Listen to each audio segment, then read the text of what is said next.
Buenas noches, hermanos y hermanas, amigos y amigas, aquí desde la parroquia de la Ascensión de la Iglesia Española Reformada Episcopal de la Comunión Anglicana. Damos inicio a nuestro oficio vespertino, un oficio que venimos realizando casi todos los días, y hoy, en el primer día de la semana, damos comienzo a este tiempo de oración, tiempo de reflexión al terminar el día. Todas las noches procuramos pensar en una intención de oración, y esta noche yo pensaba en la idea del tiempo que lleva ya esta pandemia y cómo puede generar en nosotros problemas psicológicos en el sentido de la angustia, de la ansiedad. Estamos siempre escuchando a ver qué medidas toma el gobierno, si las endurece, si las relaja. En concreto, en la zona donde nosotros vivimos, en el sur de España, en el día de hoy parece que se ha relajado un poquito en algunos casos, pero siguen otras medidas. Tenemos el toque de queda desde las 10 de la noche hasta las 7 de la mañana sin poder salir de nuestro domicilio. Y yo creo que es apropiada una intención de oración para que el Señor nos dé paz, nos dé paciencia y podamos ver esto como una carrera, como una maratón. Esto no es un sprint. O sea, aquí falta todavía y queda tiempo, muy probablemente, para que esto termine de solucionarse, y tenemos que aprender a vivir con ello. Entonces le vamos a pedir al Señor esa paciencia necesaria, esa tranquilidad, ese saber poner nuestras ansiedades en el Señor, sabiendo que Él cuida de nosotros. Oremos, hermanos. Padre, en esta noche agradecemos este inicio de semana, pidiéndote que tú nos des paciencia, que tú nos des paz, que tú nos des tranquilidad, que sepamos, Señor, traer todas nuestras ansiedades y ponerlas en tus manos, sabiendo que tú cuidarás de nosotros. En esta noche nos acordamos del Salmo 23 para decirte que tú eres nuestro pastor, que nada nos faltará. Que tú puedas, Señor, proveer de todo lo necesario, que tú nos cuides en todo, que tú nos ayudes en todo, que tú estés siempre presente en nuestras vidas. Y sobre todo, Padre, en esta noche queremos pedirte que sepamos verte, que sepamos sentirte a nuestro lado, que sepamos acercarnos a ti cada día, en cada momento y en cada lugar. En el nombre de Jesús. Amén. Bien, hermanos, pues damos comienzo a nuestra liturgia diciendo: en el nombre de nuestro Señor Jesucristo, sea luz y paz. Amén. Desde el nacimiento del sol hasta donde se pone, sea alabado el nombre del Señor. Sea el nombre del Señor bendito desde ahora y para siempre. Oh Dios, cuyo nombre es bendito desde la salida del sol hasta su ocaso, llena de ciencia nuestros corazones y abre nuestros labios en tu alabanza, para que, como eres bendito con el debido honor por todos los siglos, así seas alabado de oriente a occidente por todas las naciones. Amén. Por tu misericordia, oh Dios nuestro, que eres bendito y vives y gobiernas todas las cosas por los siglos de los siglos. Amén. Vamos a leer de los párrafos que tenemos en nuestra liturgia. Vamos a leer el número 4, que dice: las obras de las manos del Señor son verdad y juicio, fieles son todos sus mandamientos. Oíd el resumen que nuestro Divino Maestro ha hecho de los mandamientos de Dios. Amarás al Señor tu Dios con todo tu corazón, con toda tu alma y con toda tu mente. Este es el primero y el grande mandamiento. Y el segundo es semejante a este: amarás a tu prójimo como a ti mismo. De estos dos mandamientos pende toda la ley y los profetas. Y a nosotros, discípulos suyos, nos ha dado Jesús un mandamiento nuevo, diciendo: este es mi mandamiento, que os améis los unos a los otros como yo os he amado. En esto conocerán todos que sois mis discípulos, si tuviereis amor los unos con los otros. Oremos, hermanos. Señor Jesucristo, sin cuya ayuda nada podemos hacer, vive en nosotros y capacítanos con tu gracia para que, llevando mucho fruto, demos gloria al Padre Celestial. Amén. Hermanos muy amados, reconociendo ahora con sinceridad cuán lejos estamos de haber cumplido fielmente la voluntad del Señor, humillémonos en su presencia y con un corazón contrito le vamos a confesar ahora todas nuestras culpas y transgresiones, todas nuestras faltas, seguros de que Él oirá ahora nuestra súplica. Oramos todos juntos. Padre omnipotente y misericordioso, la confusión y la vergüenza no nos deja levantar nuestro rostro en tu presencia. Por eso con humildad y dolor de corazón confesamos que nos hemos desviado de tu sendero y como ovejas perdidas hemos andado descarriados fuera de tus caminos. Hemos seguido desordenadamente las intenciones y deseos de nuestro propio corazón. Hemos roto tus santos mandamientos. Además de no hacer lo que debíamos, hemos hecho lo que no estaba bien hacer. Por eso, Señor, ten misericordia de nosotros, pobres pecadores. Perdona, oh Dios, a los que confiesan sus culpas, restaura a los que se arrepienten, según tus promesas declaradas a toda la humanidad en Jesucristo nuestro Señor. Amén. Y el Señor Jesucristo, que tiene la potestad de perdonar pecados sobre la tierra, y que no desecha al pecador que a Él acude para salud, oiga vuestros ruegos y perdone todos vuestros pecados, y os conceda su Santo Espíritu, para que vuestra vida sea de aquí adelante pura y santa, hasta que seáis recibidos en el goce de su eterna gloria, en las mansiones del Padre Celestial. Amén. El Señor sea siempre con vosotros. Hosana, bendito el que viene en el nombre del Señor. Bendito el reino de nuestro Padre David. Aleluya. Hosana al Hijo de David, hosana en las alturas.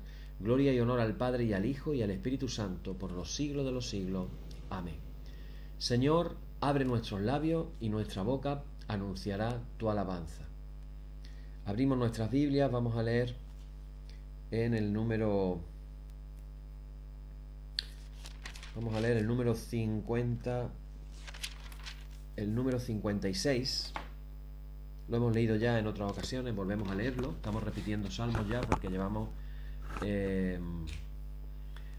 ya, creo, si no llevo mal la cuenta, me parece, creo que vamos ya por 185 estudios haciéndolos aquí en el oficio vespertino. Parece que fue ayer, pero llevamos ya 185 estudios.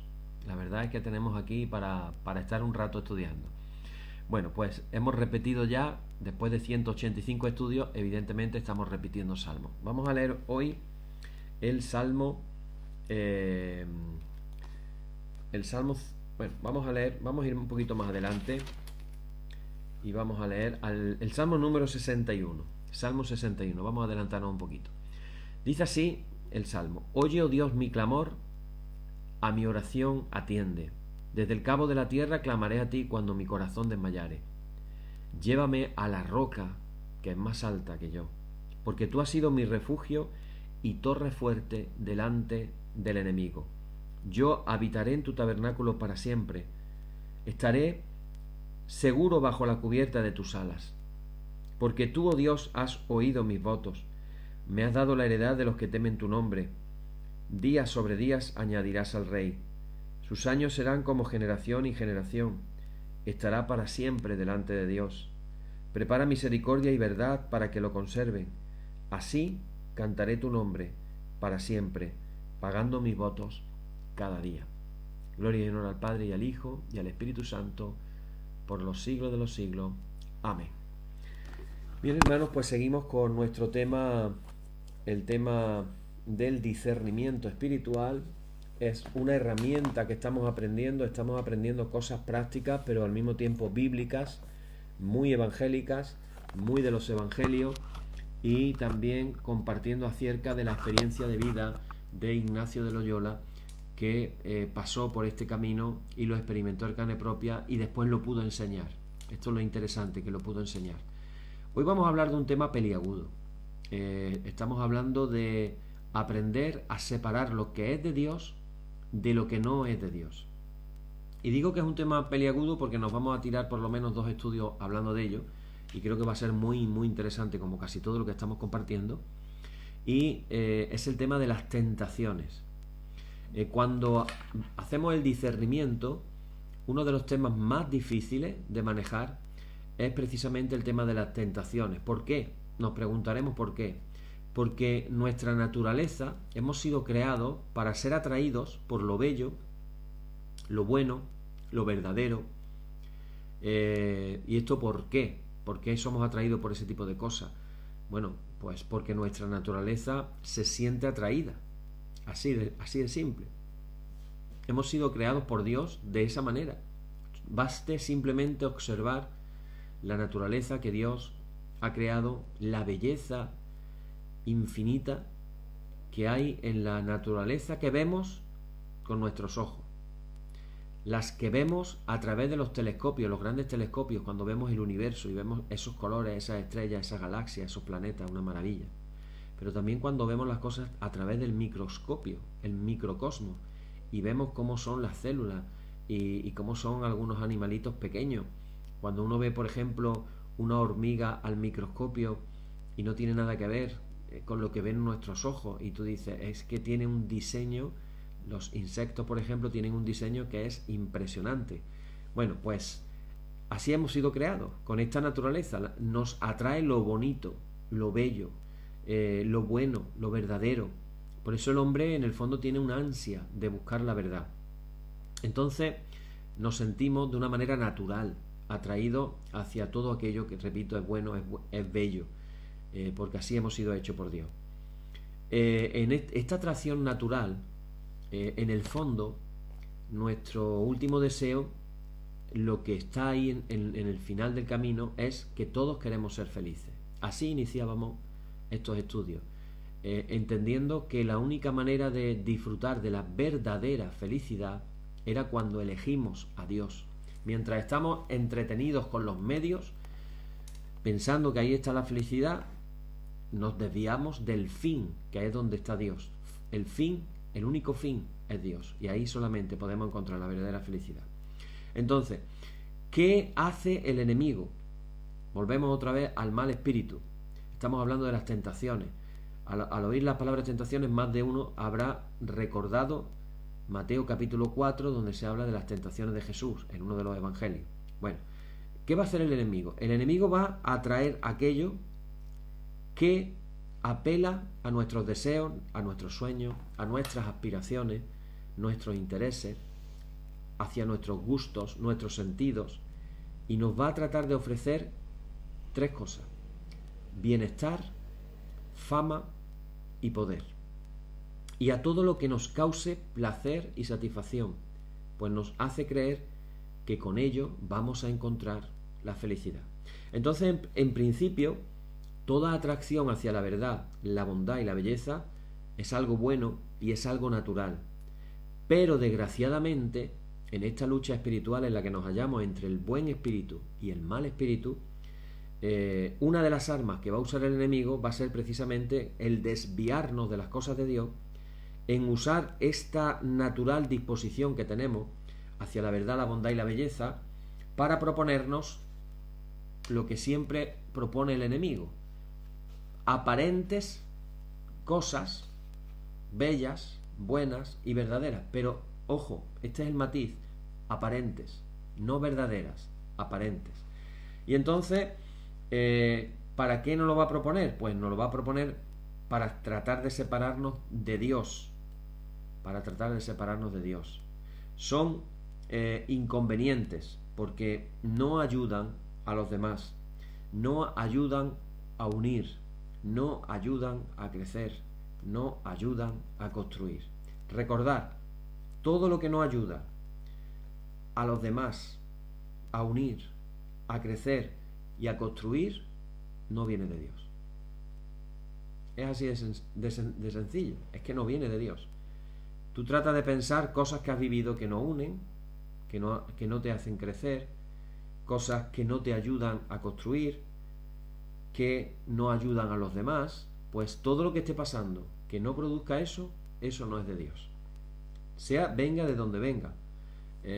Aquí me pongo yo: si viniera de mí, como presbítero, como pastor, pues igualmente no sería de Dios, aunque viniera de una persona, entre comillas, espiritual o dedicada a las cosas de la iglesia o las cosas de Dios.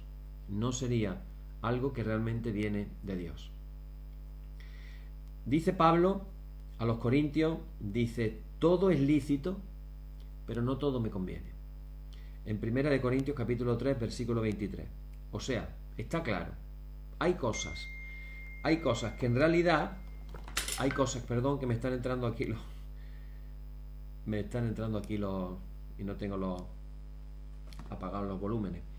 Hay cosas que en realidad no ayudan. Y si no ayudan, no son de Dios. Quédate con estas palabras. Son cosas sencillas pero muy prácticas. Lo que ayuda viene de Dios. Lo que no ayuda no viene de Dios. Entonces, los servidores de la iglesia, si estamos en las cosas que ayudan, eso viene de Dios. Pero si lo que estamos haciendo, más que ayudar, entorpece, pues entonces eso no viene de Dios. Si en algún momento alguna persona me tiene que decir a mí mismo, mira Miguel, esto no ayuda, bueno, pues yo tendré que reconsiderar, porque a lo mejor, sin darme yo cuenta, puedo ser engañado perfectamente por el enemigo y estar haciendo cosas que realmente no ayudan.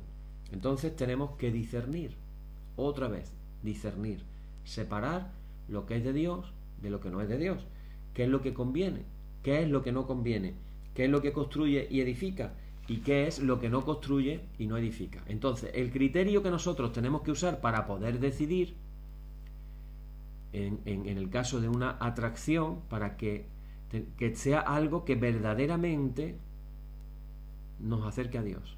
Una atracción buena nos tiene que acercar a Dios. Si no me acerca a Dios, ojo al dato, si no me acerca a Dios, por más atrayente que sea, no puede ser de Él. Esto debe de llevarnos a lo bueno, que el resultado sea bueno, debe de llevarnos a hacer lo que Dios quiere, la voluntad de Dios, que siempre será lo mejor, aunque nos cueste.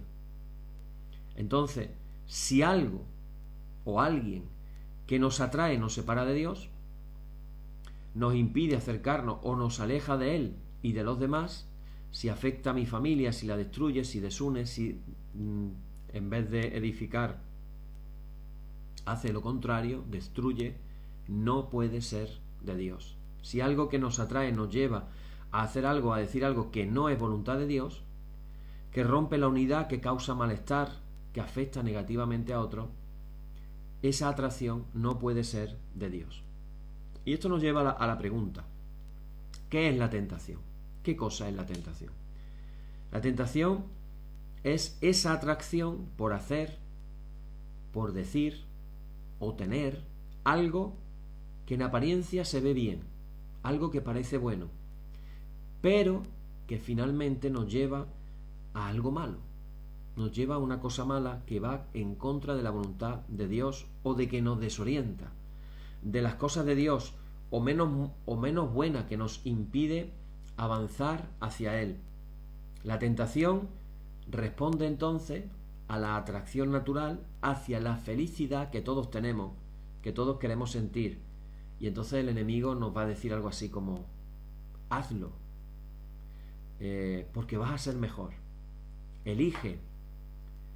No le hagas caso a esos que andan diciendo que eso no es de Dios. Vas a ser feliz. Vas a tener más. Vas a ser más conocido, más famoso. Esas son las cosas típicas que nos dice el angelito ese malo del que yo os hablo, el diablito ese que se nos pone ahí y nos dice cosas malas. Entonces, claro, la tentación también, esto es muy profundo lo que voy a decir ahora, entenderlo, la tentación nos ofrece la posibilidad de ejercer nuestra libertad en igualdad de condiciones. Parece que lo estoy planteando hasta como que qué bueno es la tentación, porque digo que nos da la posibilidad de ejercer nuestra libertad en igualdad de condiciones. Y ahora lo vamos a explicar. Cuando hay tentaciones es que tenemos dos alternativas. Es decir, tenemos la alternativa buena de Dios y la alternativa mala. ¿Recordáis cuando hablábamos del pasaje de Deuteronomio, como Dios le dice a Moisés que le diga al pueblo, tenéis delante de vosotros dos caminos, el camino de la vida, el camino de la muerte? Elegir. Hay dos alternativas, la buena y la mala. La tentación hace que la mala se ponga al mismo nivel que la buena, porque si no está al mismo nivel, yo no la voy a elegir. Yo voy a elegir lo de Dios, claro. Si voy a tener tan claro que lo de Dios es lo de Dios, ¿qué voy a elegir? Lo de Dios, ¿verdad? Entonces, el trabajo del espíritu malo es hacernos ver, parecer que la tentación en realidad es tan buena como la opción que yo elijo por Dios. Eso es lo que hace la tentación. Te va a decir, esta es buena, la tentación te va a decir, esta es buena, la de Dios es buena, no es mala. No te va a decir, la tentación nunca te va a decir, lo de Dios es malo. No, el diablo tonto no es. Va a decir, esta es buena, esta opción es buena. Pero te va a decir, pero esta otra también es buena. Entonces tú tienes que elegir entre esta de aquí y esta de aquí. Y, claro, si él las plantea igual de atractivas, finalmente, ¿quién es el que tiene que elegir cuál es la mejor? Si aparentemente las dos se ven buenas. ¿Quién tiene que elegir? Yo. Entonces, esto nos lleva al capítulo 3 de Génesis. Las decisiones son iguales. Acordaros que el punto es ¿a quién le hago caso? ¿Le hago caso a Dios o le hago caso al mal espíritu? Que me dice, si comes vas a ser como Dios. Eso le planteo a la serpiente. Están iguales. Es finalmente mi libertad la que me va a hacer inclinarme hacia lo que Dios me sugiere. No comas porque vas a morir y yo no quiero que mueras. Esa fue la sugerencia de Dios. No comas, porque si comes vas a morir y yo no quiero que mueras. O la sugerencia del mal espíritu que me está diciendo, come, porque vas a ser como Dios. Y yo me hago la pregunta, ¿a quién le hago caso? Pero como se trata de una atracción natural, todos tenemos tentaciones e incluso también las tuvo Jesús. Mateo capítulo 4, a partir del primer versículo podéis leer, creo que es hasta el versículo 11 más o menos. Ahí llega la historia de las tentaciones de Jesús, cómo Jesús fue tentado en el desierto, que ya hemos hablado de ello. Nosotros afirmamos que Jesús es perfecto. Jesús es verdadero, mira qué bonito lo dice el credo, verdadero Dios y verdadero hombre. Pero esto hay que matizarlo un poquito. En cuanto perfecto y verdadero hombre, Jesús vivió exactamente lo mismo que nosotros vivimos. Lo mismo que nosotros vivimos. Jesús tuvo que tomar decisiones todos los días. Es más, Jesús estuvo 30 años de su vida en su casa, trabajando con su padre, en la carpintería. Su ministerio maravilloso duró apenas 3 años. 30 años preparándose para 3 años. ¿Cuántos pastores queremos y predicadores y presbíteros, clérigos, sin ninguna preparación pretendemos que vamos a decir lo que sea, pero vamos a decirlo ya? Por eso encontramos tantas barbaridades en el internet y tantas, yo diría hasta estupideces, ¿no? Porque dice que desconocimiento tan grande. Y Jesús 30 años preparándose en una carpintería, yendo a la sinagoga como tenía por costumbre, dice en Lucas, que iba a la sinagoga como tenía por costumbre. Él iba a la sinagoga, él leía la Torá. Por eso leyó al profeta Isaías.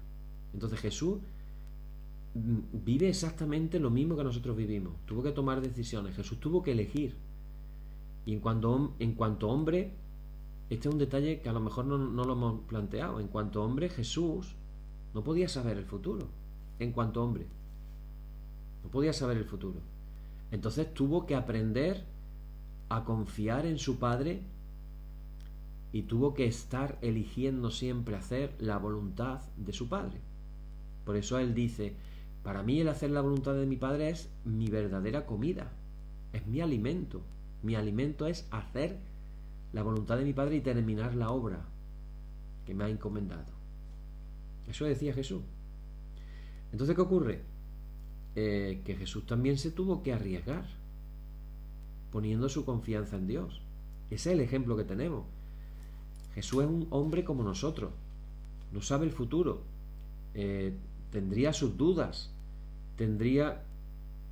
alguien estará pensando, Miguel, Jesús dudó, ¿cómo va a ser eso?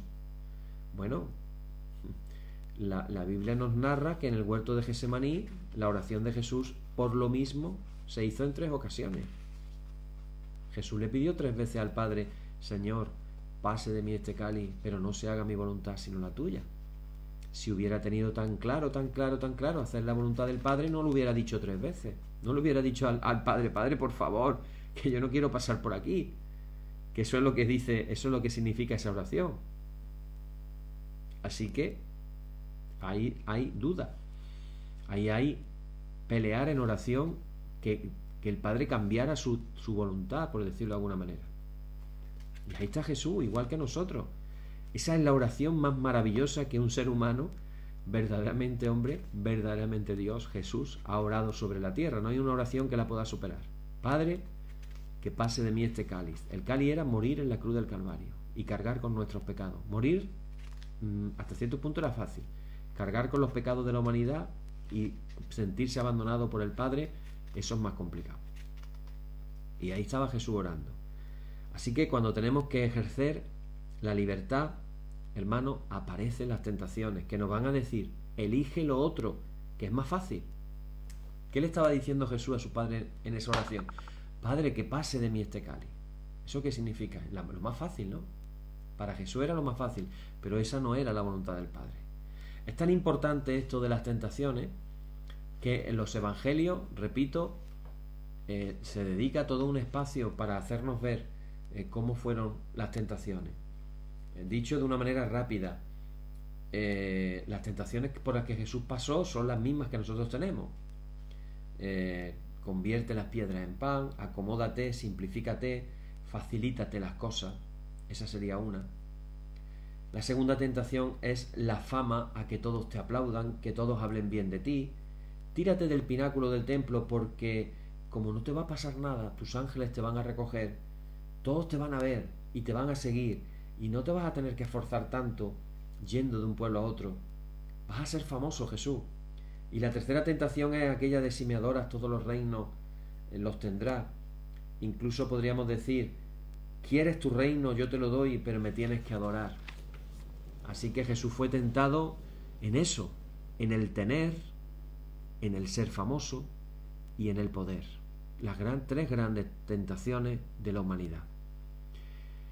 Y eso lo tiene durante toda su vida. No pensemos que las tentaciones de Jesús fueron en ese momento en concreto. Eso lo arrastra toda su vida. Tenemos algunos ejemplos. En la multiplicación de los panes, la gente le va a decir a Jesús, queremos hacerte rey. Y Jesús tiene que rechazar esa tentación y les dice, no, ese no es el modo.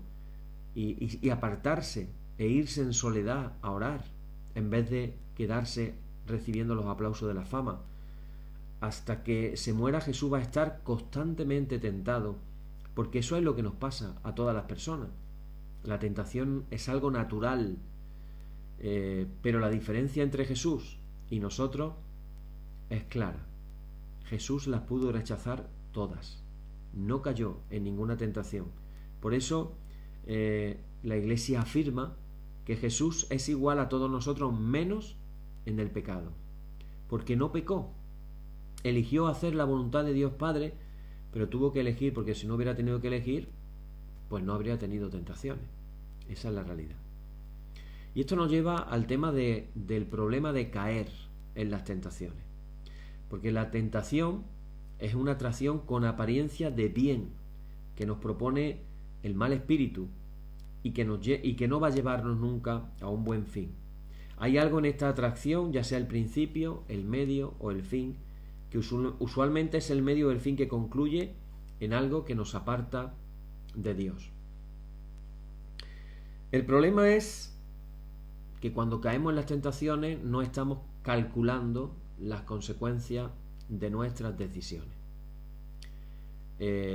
Esas consecuencias no entran porque el enemigo no va a querer que reparemos en las consecuencias, lógicamente. Entonces, al no mirar las consecuencias de nuestras decisiones, las tomamos para después encontrarnos que hemos malogrado la vida, no solamente a nosotros, sino tristemente también a personas de nuestro entorno. ¿Por qué hemos decidido mal? Si la tentación en sí misma no es mala, porque todos sufrimos tentaciones, el problema no es no tenerlas, porque las vamos a tener. El problema siempre va a ser hacerle caso. Cuando elegimos la tentación es cuando se convierte en pecado. O sea que el pecado es la consecuencia de la tentación. Y nos preguntamos, ¿qué podemos hacer frente a esta realidad? Vamos a la práctica. ¿Cómo puedo yo? Esto está interesante saberlo, lo sabemos, lo hemos vivido, lo hemos experimentado. Aquí podríamos decir el que no haya caído en una tentación, que tire la primera piedra, y nos va a pasar como le pasó a aquellos que estaban rodeando a Jesús, que todos se fueron marchando de uno en uno, porque todos hemos sufrido tentaciones y algunos también hemos caído en ellas. La mayoría no, todos. ¿Qué podemos hacer entonces? ¿Hay algo que se pueda hacer? Pues lo primero que podemos hacer es, como estamos diciendo cada noche, pedirle a Dios su ayuda. Estamos pidiendo a Dios de una manera muy bonita. A mí me gusta mucho pedirlo de esta manera, y es pedirle a Dios que nos conceda la gracia de algo. Decimos, Señor, concédeme la gracia de no dejarme seducir por la tentación. Es una gracia de Dios también. Dios nos puede ayudar. Dios nos quiere ayudar. Entonces, lo primero que hay que hacer es pedir su ayuda. Vamos a pedirle a Dios su ayuda. Fijaros que, no sé si caemos en la cuenta cuando estoy diciendo esto, que esta oración maravillosa, preciosa, que yo invito a todas las personas que nos escuchen, ya sea ahora aquí en directo en el Facebook, lo vengo diciendo como un mensaje entre las cosas que repito muy a menudo. Una de las maneras de aprender es por la repetición. Y algo que yo repito, hermanos, mucho, y hemos hecho todo un estudio acerca de eso. Tenemos en el canal de YouTube, tenemos el estudio completo sobre el Padre Nuestro, la oración que el Señor enseñó a sus discípulos. Y me gusta tanto recordar ese espíritu con el que Jesús nos enseñó. Ese discípulo que va y le pregunta, Señor, enséñanos a orar. Y qué maravilloso tenía que ser, incluso si fuera visto desde lejos, ver a Jesús solo, orando. Si yo fuera discípulo suyo y lo viera allí a 200 metros de distancia, él solo orando, simplemente verlo de rodillas, simplemente verlo con sus manos levantadas, moviendo los labios, porque a lo mejor tan lejos no se podía entender sus oraciones desde lejos. Yo, hermano, me lo estoy imaginando ahora mismo y ya me conmuevo de pensar ese modelo de oración tan maravilloso que tenemos en Jesús mismo, que pasaba las noches enteras orando, que dedicaba la noche a la oración. Era un hombre, tenía necesidad de dormir. No es que no dormía porque era Dios y por eso oraba, todo lo contrario. En su ser de hombre tenía la necesidad de estar delante de Dios. Y entonces esos discípulos que están viendo a Jesús orar de esa manera, ya lo pensarían 1000 veces, atreverse. Voy a decírselo ahora, voy a acercarme y se lo voy a decir, voy a preguntar, se lo voy a decir, hasta que uno ya por fin ya lo dice, Señor, enséñanos a orar. Enséñanos a orar. Y es curioso porque en otra ocasión le dijeron, Señor, aumentanos la fe. Y la respuesta de Jesús los dejó un poquito como a nosotros nos deja hoy, un poquito así como no entendiendo mucho.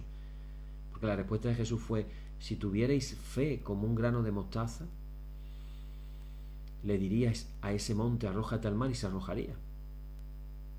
O sea, no le estaba diciendo Jesús, a ver, que os voy a dar fe, os voy a aumentar la fe. Sin embargo, en este caso, cuando le dice, Señor, enséñanos a orar, ante esa pregunta Jesús responde, cuando oréis, decid así. Y cada vez que recuerdo esta frase, digo, es que Jesús nos estaba diciendo, decid algo parecido a esto. Orar más o menos de esta manera. No. Decid así, de esta manera. Padre nuestro, que estás en el cielo, santificado sea tu nombre. Venga tu reino, hágase tu voluntad como en el cielo, así también en la tierra. El pan nuestro de cada día, dánoslo hoy. Y perdónanos nuestras deudas como nosotros perdonamos a nuestros deudores. Y ahora fíjate lo que dice. Fíjate, no sé si has caído en la cuenta. Mira lo que dice ahora. Y no nos dejes caer en la tentación. no nos dejes caer en la tentación, mas líbranos del mal. Amén. Estas maravillas, esta oración, qué triste es no orarla como mínimo una vez todos los días. Y digo como mínimo, no como máximo. Ojalá y la Iglesia, el pueblo de Dios, lo pudiera hacer más a menudo. Porque dice cosas tan maravillosas. Venga tu reino. Venga tu reino. ¿Os imagináis millones y millones de cristianos por el mundo diciendo todos los días: Padre nuestro, que estás en el cielo, santificado sea tu nombre. Venga tu reino. Venga, y millones de cristianos diciendo: venga tu reino, venga tu reino. Es maravilloso. Bueno, pues tenemos todo un estudio, no sé cuántos estudios salieron. Lo podéis ver en el canal de YouTube. Si alguien... Después en los comentarios voy a poner yo el enlace para que si alguien quiere conocer más del Padre Nuestro, podéis conocerlo. Entonces, Jesús nos lo enseña a orar, a pedir. Entonces, ¿es correcto pedir: Señor, que yo no caiga en la tentación? Pues claro que sí. Claro que tenemos que pedirlo. ¿Será por eso que nos engañamos cuando decimos: bueno, es que rezar el Padre Nuestro es las vanas repeticiones que Jesús dijo que no había que hacer? Sí, pero acuérdate que eso Jesús lo dijo que no usara las vanas repeticiones de los gentiles. ¿Cómo va a ser una vana repetición orar el Padre Nuestro? Eso es que efectivamente al mal espíritu no le interesa en absoluto que los cristianos oremos el Padre Nuestro. Pero hermano, hermana, de verdad te animo a que te lo pongas como un objetivo en tu vida. Hazlo por lo menos una vez al día. Aquí en el oficio vespertino lo hacemos todas las noches, pero si además en el oficio lo puedes hacer al levantarte a mediodía o las veces que el Señor ponga en tu corazón, yo te animo a que lo puedas hacer. Además de pedir, lo segundo que tenemos que hacer es algo muy importante, pero complicado también, porque se trata de tener fuerza de voluntad para confiar solo en Dios, en su camino, y a pesar de que todo eso pueda ser atractivo, no por eso nos dejemos engañar. Como en el caso de Adán y Eva, no nos dejemos atraer por ese fruto que es agradable a la vista, que se ve bueno para comer, que es excelente para tener sabiduría, que nos puede dar el ser como dioses, teóricamente. Luego se demostró que era mentira. Pero se requiere tener fuerza de voluntad. Y se requiere además, hermano, que hagamos una oración constante, esa oración sin cesar, para que podamos seguir el camino, teniendo fuerza de voluntad, que también es una gracia de Dios y también la podemos pedir. Padre, dame la gracia de tener fuerza de voluntad. Y eso es lo que hace el discernimiento, nos ayuda a elegir correctamente, es decir, a darnos cuenta cuando una tentación, al elegirla y evidentemente rechazarla, para así podernos mantener en el camino del Señor. El discernimiento nos ayuda a reconocer esa intervención del mal espíritu, a darnos cuenta cómo nos atrae, por qué nos atrae, a tomar conciencia, esto es muy importante, del mal fin al que nos puede llevar esa decisión, el desastre que supondrá tomar una decisión, porque afecta a todo. Una mala decisión afecta a todo mi entorno y le puedo malograr la vida a mi familia y puedo malograr la vida a mi trabajo, al ambiente en el que me muevo. Por eso se trata de descubrir la apariencia de bondad que hay detrás de algo que nos atrae y de desenmascarar al enemigo. El discernimiento sirve, hermano y hermana, para despejarnos la vista, para destaparnos los oídos. Jesús, por eso dice a menudo: el que tenga oídos para oír, que oiga. El que tenga ojos para ver, que vea. Hermano, hermana, el discernimiento nos ayuda a ver, a oír, porque de esa manera vamos a poder detectar y lo vamos a poder desenmascarar. Entonces, es necesario que reconozcamos al mal espíritu, y para ello vamos a proponer 3 pasos. ¿Cómo podemos desenmascarar al espíritu malo? Alguno estará mirando el reloj y dirá: Miguel, la hora, y va a proponer 3 pasos. Tranquilo, no es para hoy, lo vamos a proponer mañana. 3 pasos. Y mañana los vamos a desarrollar. Primer paso, hoy simplemente los digo para que nos quedemos con la gana de saber más. Primer paso, saber cuándo nos tienta, en qué momento nos tienta. Ese es el primer paso. Segundo paso, saber cómo se presenta.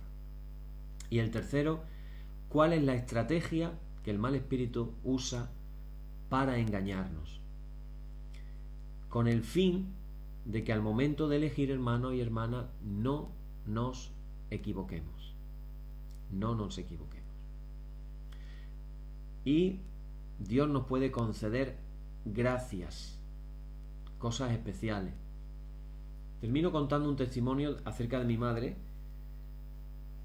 que en el cielo está con el Señor, disfrutando de su presencia por la eternidad. Mi madre tuvo la experiencia que muchos cuentan de la muerte, que se entra en un túnel de una luz blanca y que de pronto llega a un lugar maravilloso. Y ella tuvo esa experiencia. Ella murió de un cáncer, duró 2-3 años en morir, desde una operación inesperada. Y en una de las operaciones que le hicieron, ella murió, estuvo, no sé si fueron 5 minutos muerta, y a los 5 minutos volvió. Entonces ella contó lo que muchas personas cuentan, que ella se vio flotando en la habitación, nos vio a todos, y de pronto entró en esa luz blanca, y fue como entrar por un túnel, etcétera, etcétera. Cuando ella regresa y Dios la sana, ella estaba a punto de morir. Bueno, murió, de hecho murió, no estuvo a punto de morir, murió. 5 minutos muerta, nos dijo el médico. Pero después de haberse muerto, le dieron el alta a los 2 días del hospital, es decir, se tuvo que morir para ponerse buena. Y a los 2 días estaba en casa. Y después estuvo por 2 años más. Dios le dio una gracia a mi madre muy particular, y ella me contaba su experiencia con el Señor. Ya he dicho en muchas ocasiones que ella leía mucho la Biblia todos los días. Dios le dio una gran sabiduría leyendo la Biblia, orando, y ella me preguntaba muchas cosas de teología sin haber estudiado teología en la vida.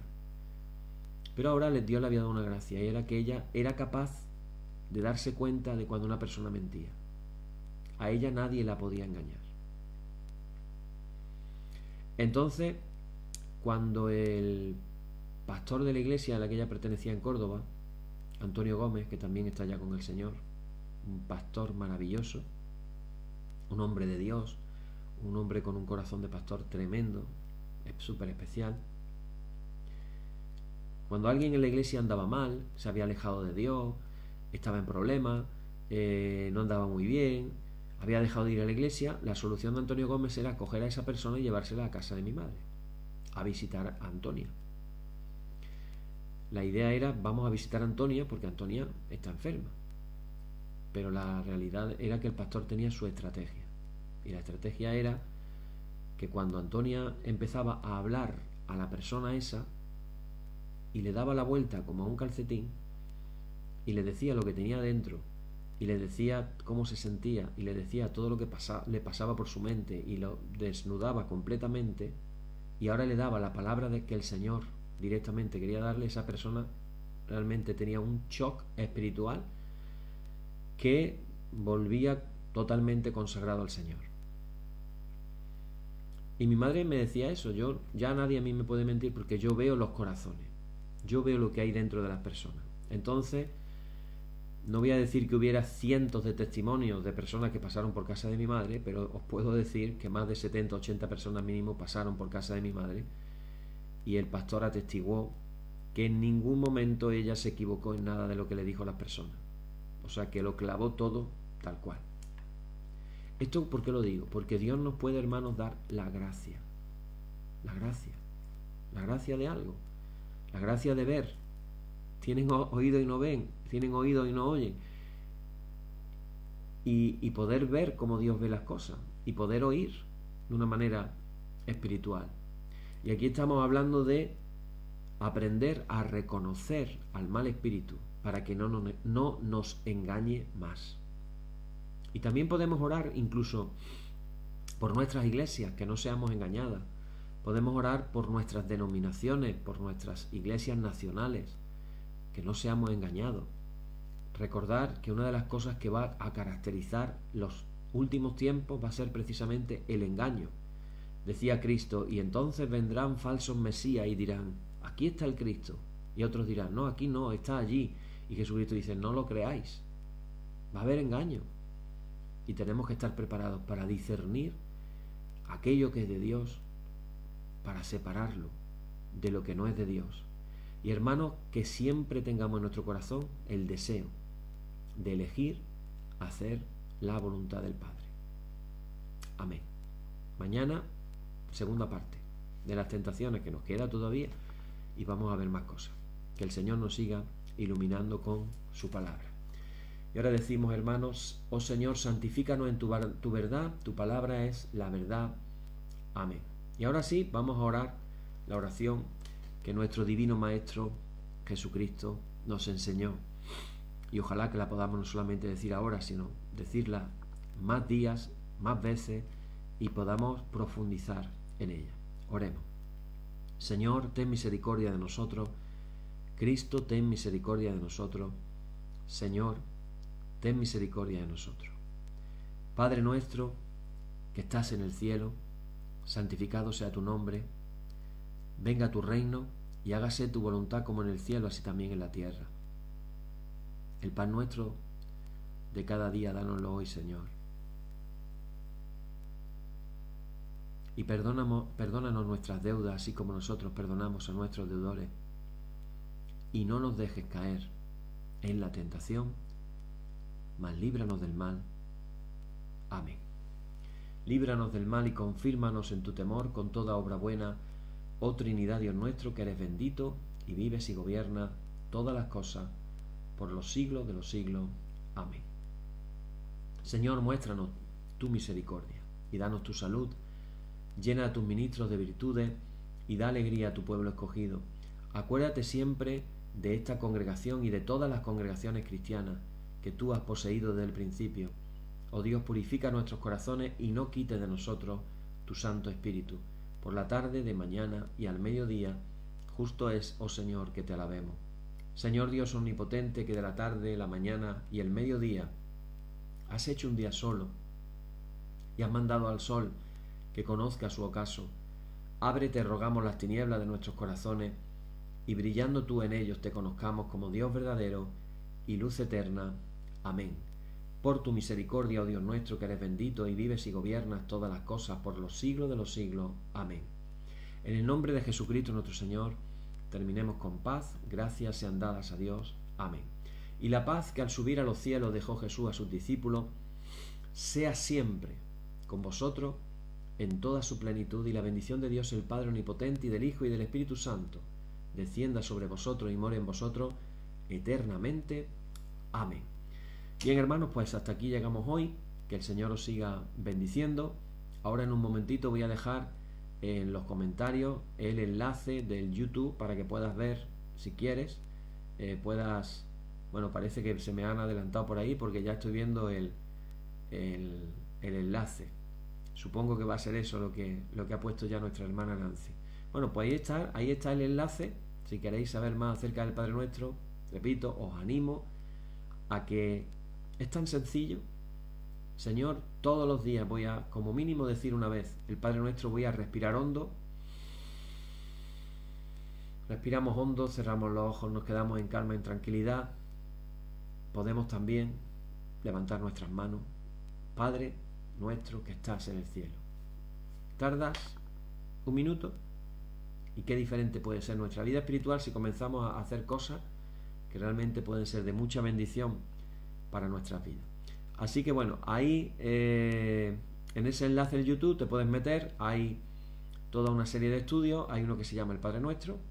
Si te interesa algún otro, pues también ojalá que haya cosas que te puedan bendecir y ahí lo puedes mirar. Bueno, pues que el Señor os bendiga mucho. Mañana nos encontramos aquí de nuevo con la segunda parte del tema de las tentaciones. Amén. Que el Señor os bendiga.